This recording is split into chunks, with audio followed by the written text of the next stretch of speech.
Hi viewers, welcome back അർച്ചന world. ഇത് ഞാൻ വന്നിരിക്കുന്നത് നിങ്ങളുടെ പേഴ്സൻ്റെ കറണ്ട് ഫീലിങ്ങും അവരുടെ നെക്സ്റ്റ് ആക്ഷൻ എന്താണെന്ന് നോക്കാനാണ്. അപ്പോൾ ഇന്നലെ ആയിരുന്നു ഫുൾ മൂൺ, അതിൻ്റെ ആ ഒരു എഫക്റ്റ് എന്താണെന്നും കൂടെ നമുക്ക് നോക്കാം. ഇവിടെ എനർജി നോക്കുമ്പോൾ ഫുൾ മൂണിൻ്റെ ആ ഒരു എനർജിയുടെ എഫക്റ്റ് നിങ്ങളുടെ പേഴ്സൻ്റെ എനർജിയിൽ സംഭവിക്കുന്നുണ്ട്. അതായത് ഫാസ്റ്റ് ലെവലിലാണ് എഫക്റ്റ് സംഭവിക്കുന്നത് എന്നാണ് ഇവിടെ കാണാൻ സാധിക്കുന്നത്.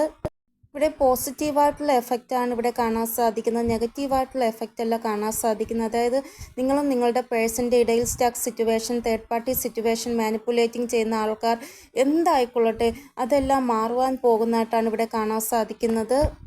ഇവിടെ നിങ്ങളുടെ പേഴ്സൺ വളരെയധികം ഹോപ്പ്ഫുള്ളാണ്. കാരണം ഇവർക്ക് എങ്ങനെയെങ്കിലും നിങ്ങളുമായിട്ട് കംപ്ലീഷൻ വേണമെന്നാണ് ആഗ്രഹിക്കുന്നത്. അപ്പോൾ തേർഡ് പാർട്ടി എങ്ങനെയെങ്കിലും ബാലൻസ് ആക്കിയിട്ട് നിങ്ങളുമായിട്ട് കംപ്ലീഷൻ വേണമെന്നാണ് ഇവർ ആഗ്രഹിക്കുന്നത്. ഇവിടെ നിങ്ങൾക്ക് വേണ്ടി വളരെയധികം പാഷനേറ്റീവാണ് ഇവർ, റൊമാൻറ്റിക് ആയിട്ടുള്ള എനർജിയിലാണ് ഉള്ളത് ഇവർ എന്നാണ് ഇവിടെ കാണാൻ സാധിക്കുന്നത്. ഇവിടെ നിങ്ങളുമായിട്ടൊരു പുതിയ തുടക്കം കുറിക്കണമെന്നാണ് ഇവർ ആഗ്രഹിക്കുന്നത്. ഒരു സോളിഡ് ആയിട്ടുള്ള റീസൺ നിങ്ങൾക്ക് തരണമെന്നാണ് നിങ്ങളുടെ പേഴ്സൺ ആഗ്രഹിക്കുന്നത്.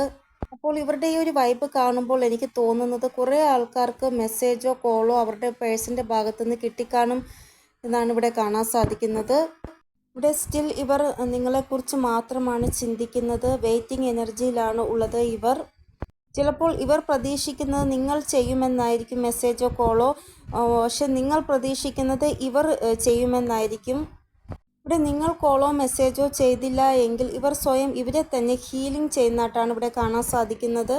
ഇവർക്ക് തോന്നുന്നത് നിങ്ങൾ സഡനായിട്ട് എന്താ ഇവരിൽ നിന്ന് ഡിസ്റ്റൻസ് ഉണ്ടാക്കുന്നത് എന്നാണ്. അതായത് സഡനായിട്ട് നിങ്ങൾ കാണിക്കുന്നു നിങ്ങൾക്ക് ഇവരുടെ മേൽ ഇൻട്രസ്റ്റ് ഇല്ല എന്നുള്ള രീതിയിൽ. അപ്പോൾ ഇവർക്ക് തോന്നുന്നു എന്താ സഡനായിട്ട് ഇവർ ഇങ്ങനെ എന്നോട് പെരുമാറുന്നത് എന്ന്.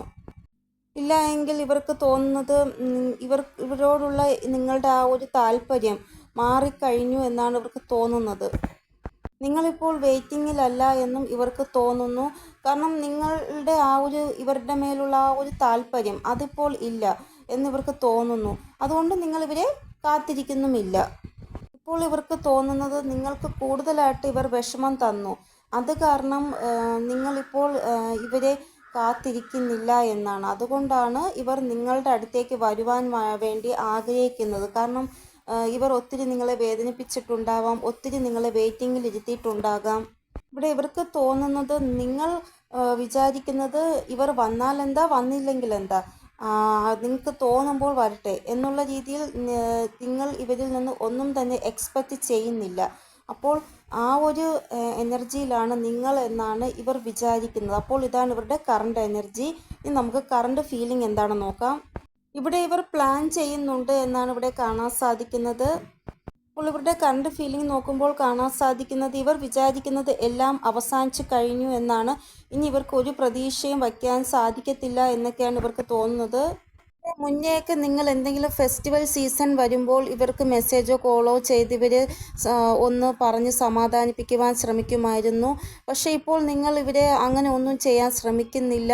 അപ്പോൾ ഇവർക്ക് തോന്നുന്നത് എന്താ, നമ്മൾ തമ്മിലുള്ള എല്ലാ കാര്യങ്ങളും അവസാനിച്ചോ, ഇനി നമ്മൾ തമ്മിൽ ഒന്നും തന്നെ ഇല്ല. അപ്പോൾ ഇവർക്ക് തോന്നുന്നത് പാസ്റ്റിൽ ഇവർ അത്രമാത്രം നിങ്ങളെ വേദനിപ്പിച്ചിട്ടുണ്ടാകാം, അതുകൊണ്ടായിരിക്കാം നിങ്ങളിപ്പോൾ ഇങ്ങനെ ഇവരോട് പെരുമാറുന്നത് എന്നാണ്. ഇവർ എപ്പോഴും നിങ്ങളോട് പിണങ്ങുമ്പോൾ നിങ്ങളാണ് ഇവരെ സമാധാനിപ്പിക്കുവാൻ വേണ്ടി പോകുന്നത്. അതായത് എന്തുകൊണ്ട് എന്നോട് സംസാരിക്കാത്തത് എന്നൊക്കെ പറഞ്ഞ് നിങ്ങളാണ് ഇവർക്ക് മെസ്സേജോ കോളോ ചെയ്യുന്നത്. ഇപ്പോൾ നിങ്ങൾ അത് ചെയ്യുന്നില്ല. അപ്പോൾ ഇവർക്ക് തോന്നുന്നത് നിങ്ങൾക്ക് ഇപ്പോൾ ഇവരോട് ദേഷ്യമാണ്, സ്നേഹമില്ല എന്നൊക്കെയാണ്. ഇവിടെ നിങ്ങളുടെ ഭാഗത്തുനിന്ന് ഇവരോട് ഒരു ജസ്റ്റിസും ഇല്ല എങ്കിൽ ഇവർക്ക് തോന്നുന്നത് എല്ലാ കാര്യങ്ങളും അവസാനിച്ചു, നിങ്ങളുടെ ഇവരുടെയും ഇടയിലുള്ള എല്ലാ കാര്യങ്ങളും അവസാനിച്ചു എന്നാണ്. കാരണം എല്ലാ പ്രാവശ്യവും നിങ്ങളല്ലേ അങ്ങോട്ട് പോകുന്നത്, ഇപ്പോൾ ഇപ്രാവശ്യം നിങ്ങൾ അങ്ങോട്ട് പോകുന്നില്ല, അതുകൊണ്ടാണ് ഇവർക്ക് ഇങ്ങനെ തോന്നുന്നത്. ഇവിടെ നിങ്ങളുടെ ബിഹേവിയറിൽ ചേഞ്ച് വന്നിട്ടുണ്ട് എന്നാണ് ഇവർക്ക് തോന്നുന്നത്. നിങ്ങളിപ്പോൾ ഈഗോയിലാണ് കാര്യങ്ങൾ ഓപ്പറേറ്റ് ചെയ്യുന്നതെന്നും നിങ്ങളുടെ ഹൃദയത്തിൽ ഇവരോട് സ്നേഹമില്ല എന്നുമാണ് ഇവർക്ക് തോന്നുന്നത്. ഇവിടെ നിങ്ങളുടെ പേഴ്സൺ നിങ്ങളോട് കമ്മ്യൂണിക്കേഷൻ ചെയ്തിട്ടുണ്ട് എങ്കിൽ എനർജി പോസിറ്റീവാണ്, അല്ല കമ്മ്യൂണിക്കേഷൻ ചെയ്തിട്ടില്ല എങ്കിൽ എനർജി നെഗറ്റീവാണ്. കാരണം നിങ്ങളെക്കുറിച്ച് ഇവർ ഇങ്ങനെയാണ് ചിന്തിക്കുന്നത്, അതായത് നിങ്ങൾക്ക് ഇവരോട് സ്നേഹമില്ല, നിങ്ങൾ ഈഗോയിലാണ് ആ കാര്യങ്ങൾ ഓപ്പറേറ്റ് ചെയ്യുന്നത്, അങ്ങനെയൊക്കെ. അപ്പോൾ നിങ്ങളാണ് പറയേണ്ടത് നിങ്ങളുടെ എനർജി എന്താണ് എന്ന്. നിങ്ങളിപ്പോൾ നിങ്ങളുടെ പേഴ്സണുമായിട്ട് കമ്മ്യൂണിക്കേഷൻ ചെയ്യാൻ ആഗ്രഹിക്കുന്നില്ല, നിങ്ങൾ പിണങ്ങി ഇങ്ങനെ ഇരിക്കുകയാണ്, അവർ വേണമെങ്കിൽ ഇങ്ങോട്ട് കോളോ മെസ്സേജോ ചെയ്യട്ടെ എന്നുള്ള രീതിയിൽ അങ്ങനെയാണ് എങ്കിൽ നിങ്ങൾക്ക് ഈ ഒരു എനർജി റെസൊണേറ്റ് ആകും. അല്ല, നിങ്ങൾ നിങ്ങളുടെ പേഴ്സണുമായിട്ട് കമ്മ്യൂണിക്കേഷൻ ചെയ്യുന്നുണ്ട് എങ്കിൽ പോസിറ്റീവ് എനർജി ആയിരിക്കും. അപ്പോൾ ഇതാണ് കറണ്ട് ഫീലിംഗ്. ഇനി ഇവരുടെ നെക്സ്റ്റ് ആക്ഷൻ എന്താണെന്ന് നോക്കാം. നെക്സ്റ്റ് ആക്ഷൻ നോക്കുമ്പോൾ കാണാൻ സാധിക്കുന്നത് ഇവർ സാഡ് എനർജിയിലാണ്. ഇവർ ഭയങ്കരമായിട്ട് ഓവർ തിങ്കിങ് ചെയ്യുന്നതായിട്ടാണ് ഇവിടെ കാണാൻ സാധിക്കുന്നത്. ഒന്നാമത് ഫുൾ മൂൺ, കൂടാതെ ഗ്രഹണവുമുണ്ട്. അപ്പോൾ ആ ഒരു എനർജിയുടെ എഫക്റ്റ് നിങ്ങളുടെ എനർജിയിലും വന്നിട്ടുണ്ടാകും. അപ്പോൾ നിങ്ങൾ ഈ റീഡിങ്ങിൽ പറയുന്നത് പോലെ മാറിയിട്ടുണ്ട് എങ്കിൽ ഇവർക്കാണ് അതിൻ്റെ ആ ഒരു ടെൻഷൻ ഉണ്ടാകുന്നത്. എങ്ങനെ പഴയത് ആളിങ്ങനെ മാറി, ഇത്ര പെട്ടെന്ന് ഇങ്ങനെ മാറി നിങ്ങൾ എന്നൊക്കെയാണ് ഇവർ ആലോചിക്കുന്നത്. ഇവർക്ക് എന്തോ ഒരു അത്ഭുതമായിട്ടാണ് തോന്നുന്നത് നിങ്ങളുടെ എനർജിയിലുള്ള ഈ ഒരു മാറ്റം. നിങ്ങളിപ്പോൾ ഈഗോയിലാണ് കാര്യങ്ങൾ ഓപ്പറേറ്റ് ചെയ്യുന്നത് എങ്കിൽ ഉറപ്പായിട്ടും ഇവർക്ക് ഭയങ്കരമായിട്ട് ടെൻഷൻ ആവുകയാണ്. മുമ്പൊക്കെ ഇവർ നിങ്ങളോട് വളരെയധികം ആറ്റിറ്റ്യൂഡിലും ദേഷ്യത്തിലുമാണ് സംസാരിച്ചിരുന്നത്. അപ്പോൾ ഇവർക്ക് തോന്നിയത് നിങ്ങൾക്കാണ് ഇവരുടെ ആവശ്യം എന്നായിരുന്നു. ഇപ്പോൾ നിങ്ങൾ ഇവരെ ബാക്കിൽ നിന്ന് പോയി എന്താ എനിക്ക് കോൾ ചെയ്യാത്തത്, എന്താ എന്നെ ബ്ലോക്ക് സിറ്റുവേഷനിലാക്കിയിരിക്കുന്നത് എന്നൊക്കെ പറഞ്ഞ പിറകെ പോവാത്തത് കൊണ്ട് ഇവർക്കിപ്പോൾ ഒരു പേടി തോന്നിയിരിക്കുകയാണ്, എങ്ങനെ നിങ്ങൾക്കിങ്ങനെ മാറാൻ സാധിച്ചു എന്ന്. ഇപ്പോൾ ഇവർക്ക് ഭയങ്കരമായിട്ടൊരു ഇറിറ്റേഷനും ദേഷ്യവും വരികയാണ്. അതായത് നിങ്ങളിപ്പോൾ പിറകേന്ന് വരുന്നില്ല, അതൊക്കെ കാരണം ഇവർ ഭയങ്കരമായിട്ട് ദേഷ്യത്തിലും ഇറിറ്റേഷനിലും ടെൻഷനിലുമാണ് ഉള്ളത്. ഇവർക്ക് തോന്നുന്നത് എന്തുകൊണ്ടാണ് നിങ്ങൾ ഇവരെ കോളോ മെസ്സേജോ ചെയ്ത് സംസാരിക്കാത്തത് എന്നാണ്. നിങ്ങളുടെ ഫാമിലിയിൽ ഇനി എന്തെങ്കിലും പ്രോബ്ലംസ് ഉണ്ടോ, അതുകൊണ്ടാണോ നിങ്ങൾ ഇവരെ കോളോ മെസ്സേജോ ചെയ്യാത്തത് എന്നും ഇവർക്ക് തോന്നുന്നു. ഇവർ ഒറ്റയ്ക്ക് ഭയങ്കരമായിട്ട് സഫറിങ് അനുഭവിക്കുകയാണ്. കാരണം നിങ്ങളുടെ ഈ ഒരു മാറ്റം ആലോചിച്ചാണ് ഇവർ സഫറിങ് അനുഭവിക്കുന്നത്. ഇപ്പോൾ ഇവർ സഫറിങ് അനുഭവിക്കുന്നില്ല എങ്കിൽ വരാൻ പോകുന്ന സമയം അതുണ്ടാകുന്നതാണ്. ഇത്രമാത്രം സഫറിങ് അനുഭവിക്കുന്നുണ്ടെങ്കിലും ഇവർ നിങ്ങൾക്ക് കോളോ മെസ്സേജോ ചെയ്യുമോ എന്ന് നോക്കുമ്പോൾ കാണാൻ സാധിക്കുന്നത് ഇവർ വെയിറ്റിങ്ങിൽ തന്നെയാണ് ഇപ്പോഴും ഉള്ളത് എന്നാണ്. ആർക്കൊക്കെയാണോ കോളോ മെസ്സേജോ വന്നത് അവരുടെ എനർജി കുറച്ച് ഡിഫറെൻ്റ് ആയിരിക്കുമെന്നാണ് ഇവിടെ കാണാൻ സാധിക്കുന്നത്. ഇവിടെ നിങ്ങളുടെ പേഴ്സണുമായിട്ട് നിങ്ങൾ കോണ്ടാക്ട് സിറ്റുവേഷനിലാണ് എങ്കിൽ സെലിബ്രേഷൻ ആയിട്ടുള്ള ആ ഒരു വൈബ്സിലായിരിക്കും ഇവർ ഉണ്ടാവുക. ഇവിടെ കൂടുതൽ ആൾക്കാരുടെയും പേഴ്സൻ്റെ ആ ഒരു എനർജി നോക്കുമ്പോൾ കാണാൻ സാധിക്കുന്നത് ഇവർ ഇമോഷണലി ഡിസ്റ്റർബാണ് എന്നാണ്. ഇവർ കോണ്ടാക്റ്റിലാണെങ്കിലും ഇവരുടെ എനർജി വളരെയധികം ഹൈയിലല്ല എന്നാണ് ഇവിടെ കാണാൻ സാധിക്കുന്നത്. എന്തോ ഒരു സഫറിങ് ഇവർ അനുഭവിക്കുന്നതായിട്ടാണ് കാണാൻ സാധിക്കുന്നത്. ഇവിടെ 5 നമ്പറാണ് ഇമ്പോർട്ടൻ്റ് ആയിട്ട് വന്നിരിക്കുന്നത്. വരാൻ പോകുന്ന 5 hours, 15 hours, 25 hours നിങ്ങൾക്ക് ഈ ഒരു എനർജി റെസൊണേറ്റ് ആകുന്നതാണ്.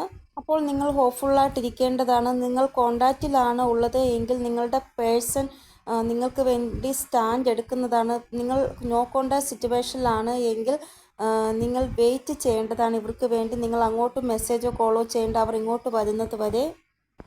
കോണ്ടാക്റ്റിലുള്ളവർ കുറച്ചൊന്ന് ശ്രദ്ധിക്കണം. കാരണം കോൺഫ്ലിക്റ്റ് ആയിട്ടുള്ള എനർജിയിലാണ് ഉള്ളത് നിങ്ങളുടെ പേഴ്സൺ.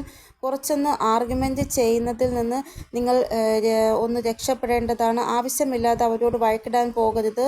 അപ്പോൾ ഇതാണ് നിങ്ങളുടെ പേഴ്സൻ്റെ നെക്സ്റ്റ് ആക്ഷൻ. ഇനി നമുക്ക് ഏഞ്ചൽ ഗൈഡൻസ് എന്താണെന്ന് നോക്കാം. ഇവിടെ നിങ്ങൾ എന്ത് കാര്യത്തിനും യൂണിവേഴ്സിനോട് അല്ലെങ്കിൽ ദൈവത്തിനോട് നന്ദി പറയണമെന്നാണ് ഏഞ്ചൽസ് പറയുന്നത്. നിങ്ങൾ എപ്പോഴും ഗ്രാറ്റിറ്റ്യൂഡിൽ ആയിരിക്കണം ഉണ്ടാവേണ്ടത് എന്നാണ് ഏഞ്ചൽസ് പറയുന്നത്. എപ്പോഴും താങ്ക്സ് പറയുക. നിങ്ങൾ ആരെങ്കിലും നിങ്ങളോട് മോശം ചെയ്യുകയാണെങ്കിലും നല്ലത് ചെയ്യുകയാണെങ്കിലും നിങ്ങൾ എപ്പോഴും താങ്ക്സ് പറയേണ്ടതാണ് അവരോട്. നിങ്ങൾ ആരെയും ജഡ്ജ് ചെയ്യാൻ പോകരുതെന്നാണ് ഏഞ്ചൽസ് പറയുന്നത്. നിങ്ങൾ ആരെയെങ്കിലും പ്രീ ജഡ്ജ് ചെയ്യുന്നുണ്ടെങ്കിൽ ഈ ഒരു മെസ്സേജ് നിങ്ങൾക്ക് വേണ്ടിയാണ്. അപ്പോൾ നിങ്ങൾ ആരെയും പ്രീ ജഡ്ജ് ചെയ്യരുത്. നിങ്ങൾക്ക് എപ്പോഴെങ്കിലും തോന്നുകയാണ് നിങ്ങൾക്കൊരു ഗൈഡൻസ് ആവശ്യമാണ് എന്ന് എങ്കിൽ നിങ്ങൾ നിങ്ങളുടെ ഗുരുവിൽ നിന്നോ അതല്ലെങ്കിൽ നിങ്ങളുടെ ഏഞ്ചൽസിൽ നിന്നോ നിങ്ങൾ ഗൈഡൻസ് വാങ്ങിക്കേണ്ടതാണ്. നിങ്ങൾ രാത്രി ഉറങ്ങുന്നതിന് മുമ്പ് നിങ്ങൾ എന്ത് മെസ്സേജാണോ ഏഞ്ചൽസിന് സെൻഡ് ചെയ്യുന്നത് അതിൻ്റെ ആ ഒരു ഉത്തരം നിങ്ങൾക്ക് ഡ്രീമിൽ കൂടെ കിട്ടുന്നതാണ്. നിങ്ങൾ നല്ല കാര്യങ്ങൾ ചെയ്യുന്നുണ്ടെങ്കിൽ അതെപ്പോഴും ചെയ്തുകൊണ്ടിരിക്കുക. നിങ്ങളുടെ നല്ല കാര്യങ്ങളെല്ലാം കൗണ്ട് ചെയ്യുന്നുണ്ട്. നിങ്ങൾക്ക് തോന്നുന്നുണ്ട് ഞാൻ ഇത്ര നല്ല കാര്യങ്ങൾ ചെയ്തിട്ടും എനിക്ക് ഒരു പ്രയോജനം കിട്ടുന്നില്ലല്ലോ എന്ന്. നിങ്ങൾക്ക് എപ്പോഴാണോ അത്യാവശ്യം വരുന്നത് ആ സമയം നിങ്ങൾ ഈ ചെയ്ത നല്ല കാര്യത്തിൻ്റെ ഫലം നിങ്ങൾക്ക് കിട്ടുന്നതാണ്. അപ്പോൾ എപ്പോഴും നിങ്ങൾ നല്ല കാര്യം ചെയ്തുകൊണ്ടിരിക്കുക. ഉറപ്പായിട്ടും അതിൻ്റെ ഫലം നിങ്ങൾക്ക് ആവശ്യമുള്ള സമയം നിങ്ങളെ തേടി വരുന്നതാണ്. അപ്പോൾ ഇതാണ് ഇന്നത്തെ റീഡ്. നിങ്ങൾക്ക് എന്തെങ്കിലും ഗൈഡൻസ് കിട്ടിക്കാണുമെന്ന് വിചാരിക്കുന്നു എൻ്റെ റീഡിങ്ങിലൂടെ. ഇനിയൊരു പുതിയ റീഡിങ്ങുമായി വരുന്നതുവരെ എല്ലാവർക്കും ബൈ. ഓം നമഃ ശിവായ. Thank you so much.